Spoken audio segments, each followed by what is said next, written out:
So today we will discuss about the limiting reagent. So the limiting reagent in a chemical reaction is a reactant that is totally consumed when the chemical reaction is completed. तो किसी भी reaction में generally अगर हम दो reactants लेते हैं तो उसमें से जो एक रिएक्टेंट होता है वो डिसाइड करता है कि what will be the amount of the product. So when a reactant limits the amount of product in a reaction, that reactant is known as the limiting reagent. आप इसको ऐसे समझ सकते हैं कि मान लीजिए आपका एक एस्टिमेशन है कि जनरली एक पर्सन जो है वो मेन कोर्स में 100 ग्राम पनीर खाता है और आपने इसलिए 1 किलो पनीर खरीद लिया फॉर 10 पीपल। अब जो आपके घर पे गेस्ट आए तो सिर्फ आए 4।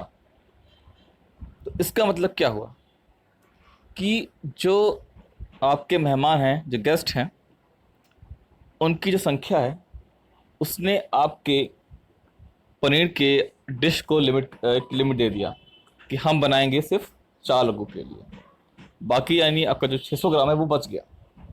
तो यहाँ पे जो आपके गेस्ट हैं they are working as limiting reagent, और पनीर जो है वो आपका क्या है, एक्सेस रीजेंट है। क्योंकि जो चीज़ रिएक्शन में ज़्यादा अमाउंट में होती है वो बाद में आफ्टर द रिएक्शन जो है बच जाती है, उसको हम लोग बोलते हैं excess reagent.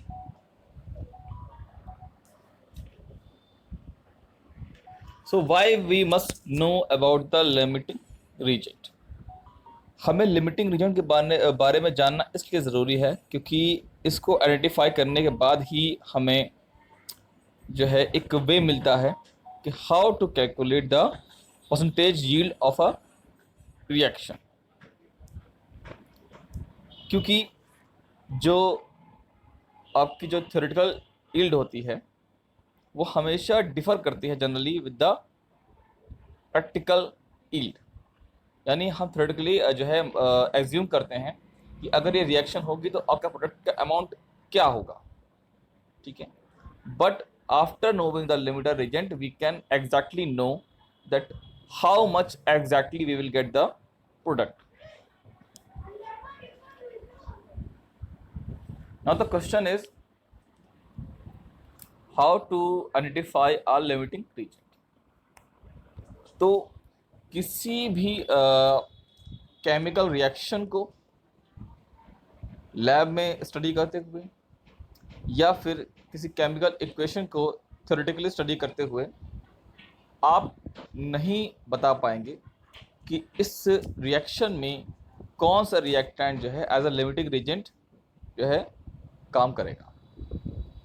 So we use some different methods to find the limiting reagent, but only 2 methods are very popular. Method 1 is comparison of reactant amount and method 2 is comparison of product amounts which can be found from each reactant. ये 2 methods mainly हम use करते हैं इन calculations.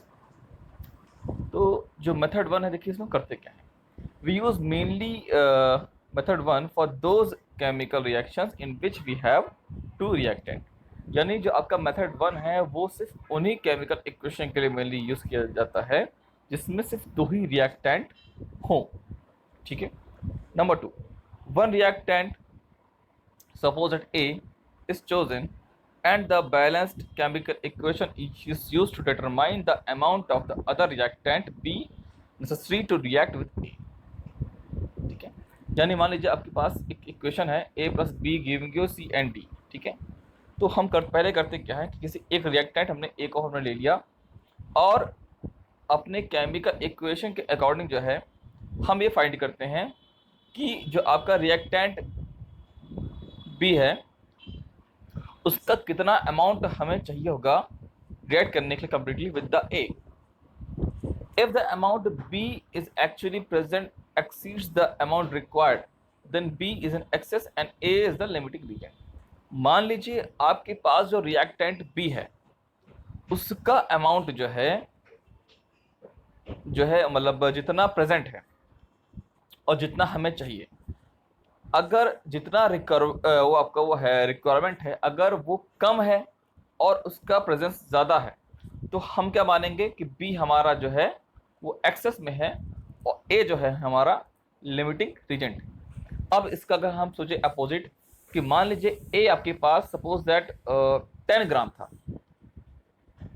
ठीक है, मगर उसको B से react करने के लिए सिर्फ चाहिए 6 ग्राम, यानी आपका जो 4 ग्राम है वो एक्स्ट्रा बच रहा है ए का। उस केस में आपका ए जो होगा वो लिमिटिंग रीजेंट नहीं होगा, वो आपका एक्सेस रीजेंट होगा, और बी जो होगा आपका वो होगा आपका लिमिटिंग रीजेंट। ठीक है, यानी ए और बी दोनों में से कोई एक लिमिटिंग रीजेंट हो सकता है depending upon the confirmation after calculation. ठीक है, सो बिना कैलकुलेट करे आप नहीं बता पाएंगे कि ए और बी में से कौन सा लिमिटिंग रीजेंट है।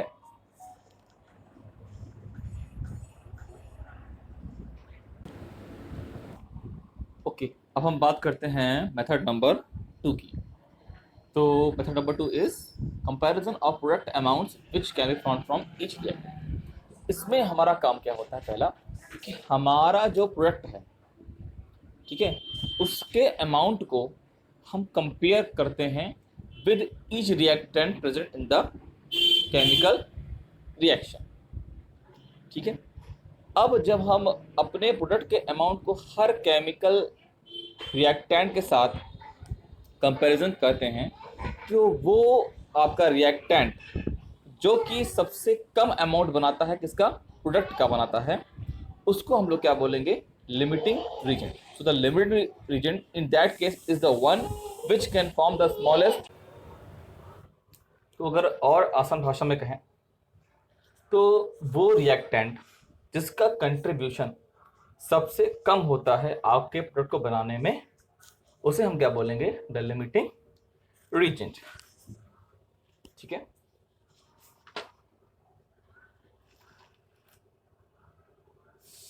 तो जो सेकेंड मेथड है वो मेनली तब यूज किया जाता है जब आपके पास 2 से ज़्यादा रिएक्टेंट हों। ठीक है, बट जो मेथड 1 है वो सिर्फ रेस्ट्रिक्टेड है उन केमिकल रिएक्शंस के लिए जहां सिर्फ 2 ही रिएक्टेंट होते हैं।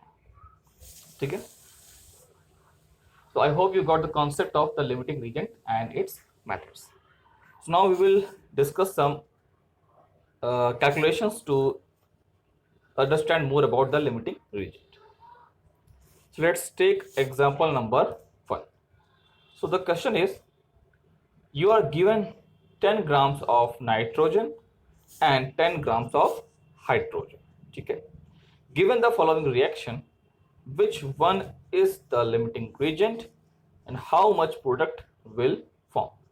तो क्वेश्चन में आपको बताया गया है कि आपके पास जो है 2 गैसेस हैं, नाइट्रोजन और हाइड्रोजन, और दोनों का जो मास है वो 10-10 ग्राम है, दोनों का एक मास जो है वो इक्वल है। ठीक है, अब आपसे पहला क्वेश्चन ये पूछा गया है कि नाइट्रोजन और हाइड्रोजन दोनों में से कौन जो होगा वो लिमिटिंग रीजेंट होगा, और उसके बाद पूछा गया है कि जो आपका प्रोडक्ट है उसका अमाउंट क्या होगा। तो आपको 2 चीज़ें फाइंड करनी है। तो हमारा इस क्वेश्चन को सॉल्व करने के लिए पहला स्टेप क्या होगा, begin with a balanced chemical equation and starting amounts of each reactant। ठीक है, सबसे पहले हमारा काम होता है किसी भी न्यूमेरिकल को सॉल्व करने में कि we must know the balanced chemical equation. तो आपको पता है कि नाइट्रोजन और हाइड्रोजन जब रिएक्शन करते हैं तो क्या बनाते हैं, ammonia. So 1 mole of nitrogen reacts with 3 mole of hydrogen to give you 2 moles of ammonia. Okay, now step number 2, convert mass of each starting reactant to moles. Second step हमारा क्या होगा कि जो भी आपका रिएक्टेंट का जो भी मास दिया हुआ है उनके मास को मोल्स में चेंज कर लें। तो मोल्स में चेंज करने के लिए फॉर्मूला क्या होता है, मास अपॉन मोलर मास। तो अगर हमें मास मोल्स ऑफ नाइट्रोजन को कैलकुलेट करना हो तो उसके लिए हम क्या करेंगे, we will divide the mass of nitrogen with the molar mass. तो मास है आपका 10 ग्राम और मोलर मास होता है नाइट्रोजन का 28 ग्राम पर मोल। So after dividing them you will get the value 0.3571 moles। ठीक है, अब हमें निकालना है number of moles of hydrogen. तो मास है इसका 10 ग्राम और मोलर मास होता है हाइड्रोजन का 2। तो 10 divided by 2 you will get 5 moles. तो हमने इनके मास को मोल्स में चेंज कर लिया। ठीक है, now step 3, calculate the number of moles used for each reactant। ठीक है, तो हमें अब जो है क्या करना है, हर रिएक्टेंट के लिए हमें निकालने हैं नंबर ऑफ मोल्स। तो सबसे पहले एक चीज हम निकाल लें वो है मोलर रेशियो। अगर हाइड्रोजन और नाइट्रोजन के बीच का अगर मोलर मास निकालते हैं और मोलर रेशियो निकालते हैं तो क्या होगा 3:1। और अगर हम निकालते हैं molar ratio between nitrogen and hydrogen तो मोलर रेशियो क्या होगा 1:3। ठीक है, अब देखिए यहां पे हमें निकालना क्या है। So number of moles needed for hydrogen to react with nitrogen, यानी हमें कितने मोल्स चाहिए हाइड्रोजन के completely reacting with the nitrogen. तो उसके क्या करेंगे, we will take the number of moles of nitrogen and we will multiply it with the molar ratio which is between hydrogen and nitrogen, यानी 3:1। ठीक है, so after calculation you will get the value 1.07 moles, यानी हमें 1.07 moles चाहिए इसके hydrogen के nitrogen के साथ रिएक्शन करने के लिए इन दिस रिएक्शन।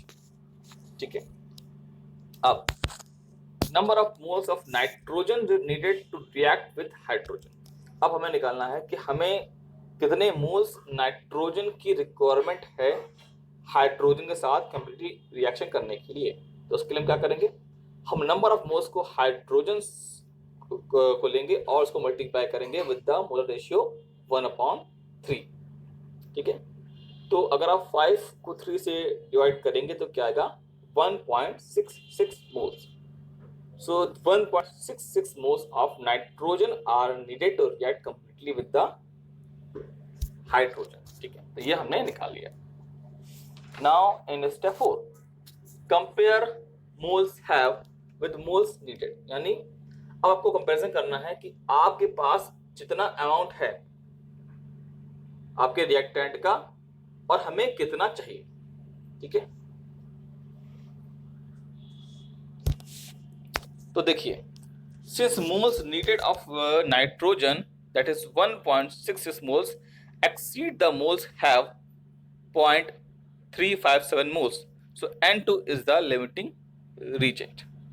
इसका मतलब क्या हुआ कि इस रिएक्शन में हमें नाइट्रोजन के कितने मोल्स चाहिए 1.66, बट रियलिटी में हमारे पास है कितना ओनली 0.357, यानी उम्मीद से कम, रिक्वायरमेंट से कम।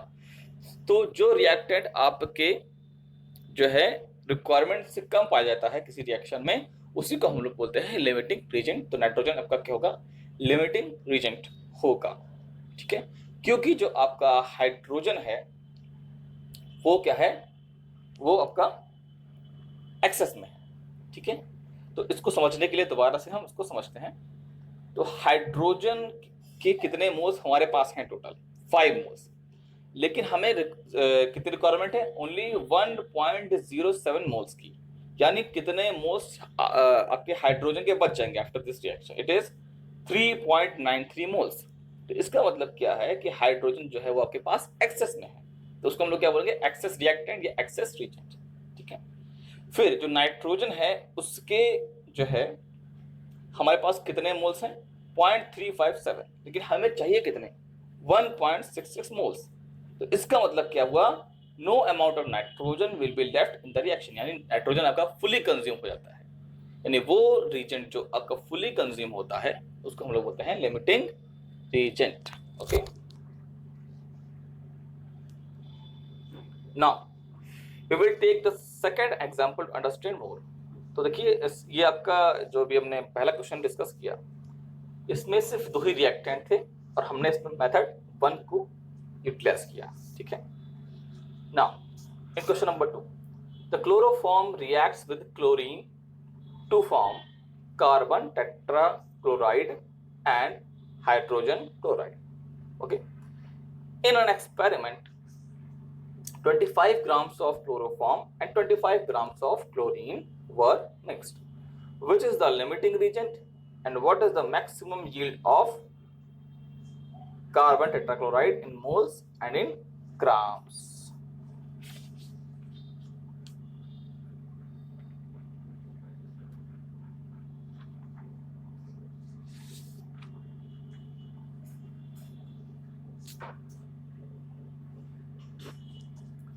तो देखिए इसमें आपसे क्या कहा गया है कि जो क्लोरोफॉर्म है वो क्लोरीन के साथ रिएक्शन करके क्या बनाता है, कार्बन टेट्राक्लोराइड और हाइड्रोजन क्लोराइड। तो इन्होंने आपको हिंट दे दिया कि रिएक्शन में क्या होगा। ठीक, फिर इन्होंने आपको रिएक्टेंट्स का अमाउंट बता दिया, 25 ग्राम दोनों का अमाउंट इक्वल है। ठीक है, अब आपको बताना यह है कि क्लोरोफॉर्म और क्लोरीन दोनों में से लिमिटिंग रीजेंट कौन सा होगा and what is the maximum yield of carbon tetrachloride in moles and in grams।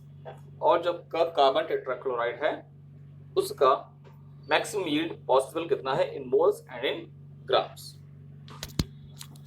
ठीक है, तो यहाँ पे हमारा पहला स्टेप फिर से क्या होगा, we have to write the balanced equation. ठीक है, तो बैलेंस्ड इक्वेशन क्या होगा, CHCl3 plus Cl2 giving you CCl4 plus HCl। ठीक है, तो देखिए दोनों तरफ कार्बन 1, हाइड्रोजन 1, क्लोरीन इधर भी देखिए 3 + 2 5, इधर 4 + 1 5 इक्वल। तो ये रिएक्शन जो है वो हमारी बैलेंस्ड है। ठीक है, अगर रिएक्शन बैलेंस नहीं होगी तो आपका पूरा कैलकुलेशन जो है वो गलत हो जाएगा। ठीक है, तो in step 2 calculate the molar mass of each species of the reactant. तो हमारे रिएक्टेंट स्पीसीज कौन से हैं, क्लोरोफॉर्म और क्लोरीन। तो जो आपका क्लोरोफॉर्म है उसका मोलर मास क्या होगा, 119.35 ग्राम पर मोल, एंड जो आपका क्लोरीन है उसका मोलर मास होगा 70.90 ग्राम पर मोल। ओके, अब हम क्या करेंगे in step 3, convert the grams into moles, यानी जो आपका मास दिया था रिएक्टेंट का उसको हम लोग मोल्स में चेंज करेंगे। तो पहले हम निकालते हैं मोल्स ऑफ क्लोरोफॉर्म। तो मोल्स निकालने के लिए फॉर्मूला क्या होता है, मास अपॉन मोलर मास। तो मास आपको दिया गया है 25 ग्राम, मोलर मास हमने निकाल लिया है 119.35। so after dividing you will get the value 0.2094 moles। ठीक, फिर जो आपके मोल्स ऑफ क्लोरीन है वो कैसे निकालेंगे, divided 25 which is the mass of chlorine with molar mass 70.90, you will get the value after calculation 0.35 moles। तो हमने स्टेप 3 में इनके ग्राम्स को मोल्स में चेंज कर लिया। ठीक, अब देखिए इस स्टेप 4 में हमें क्या करना है, तो पहले चीज आप फाइंड कर लीजिए कि क्लोरोफॉर्म और क्लोरीन के बीच जो है मोलर मास क्या होगा। तो 1:1 ये कहां से निकालते हैं, फ्रॉम द बैलेंस इक्वेशन। तो क्लोरोफॉर्म और क्लोरीन के बीच जो मोलर मास होगा वो 1:1 होगा, और क्लोरीन और क्लोरोफॉर्म के बीच जो मोलर मास होगा वो भी 1:1 होगा। तो रेशियो चेंज नहीं होना है। ठीक, now suppose that if we use all the chloroform then we get the following equation. यानी मान लीजिए अगर हम क्लोरोफॉर्म को कंप्लीटली यूज करेंगे तो इक्वेशन क्या बनेगी, 1 mole of chloroform upon 0.21 moles is equal to 1 mole of chlorine upon x।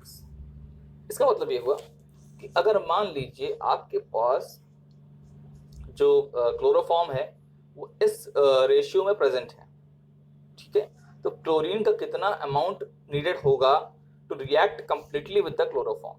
तो अगर आप जब क्रॉस मल्टीप्लाई करेंगे तो आपको वैल्यू क्या मिलेगी, x is equal to 0.21 moles of chlorine are needed. ठीक है,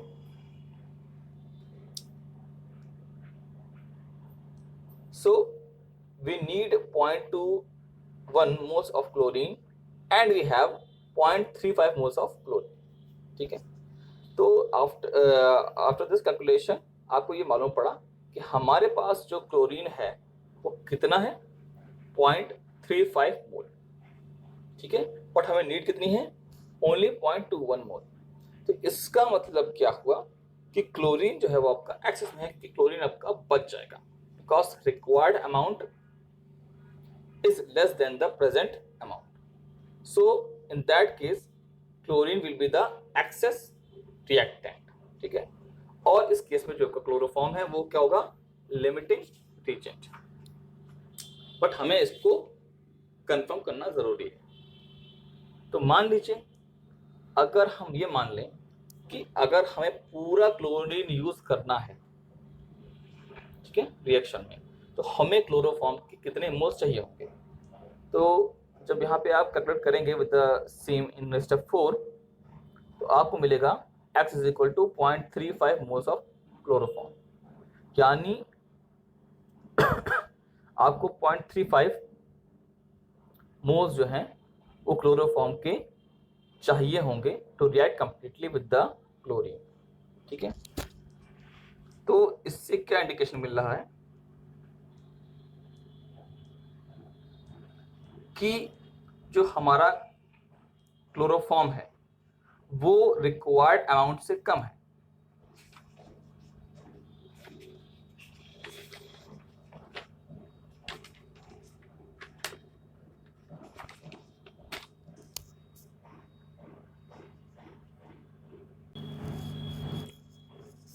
ठीक है, तो जो आपका क्लोरोफॉर्म है वो जितनी हमें नीड है क्लोरोफॉर्म की उससे कम है। तो इससे यहाँ पे कंफर्म हो जाता है कि आपका जो क्लोरोफॉर्म है वो लिमिटिंग रिएजेंट है, क्योंकि वो रिक्वायरमेंट से हमारे पास कम अमाउंट में है in this reaction. So in that case, chloroform is the